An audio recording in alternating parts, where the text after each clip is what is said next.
জাহান্নামের মধ্যে থাকবে এক শ্রেণীর যুবক যারা তাদের যৌবনটা নিজ হাত দিয়ে নষ্ট করেছে, অন্যের মেয়ের পিছনে করে নষ্ট করেছে। এই জাহান্নামের মধ্যে থাকবে এক শ্রেণীর মুরব্বী, যে মুরব্বীর পাশে আমার জমিন, এখানে গাছ বলেছে, গাছের পাতা লতা আমার জমিনে এসে আমার ফসল নষ্ট করতেছে।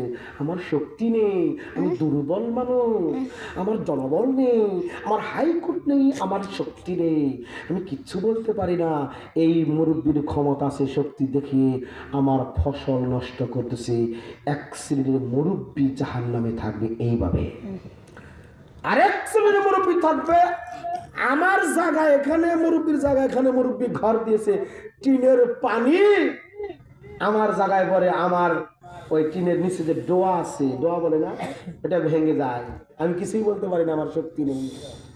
আপনি যে গাছটা বললেন, আপনার গাছের পাতা আমার সাফরা টিনে পাতা পোতা ডেল বলে আমার টিন নষ্ট করে দিচ্ছে, এটা আপনি দেখেন না?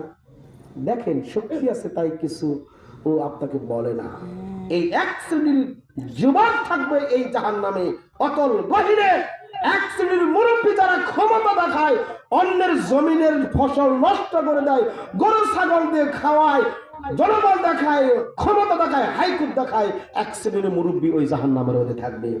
এক শ্রেণীর মহিলা ওই জাহান্নামের মধ্যে থাকবে, যাদের চুল যুবকদেরকে দেখায়, যাদের বুক যুবকদেরকে দেখায়, অন্যরা থাকার কথা সামনে চলে গেছে পিছনে, মার্কেটে ভিড়, স্বামীর কথা শোনে না।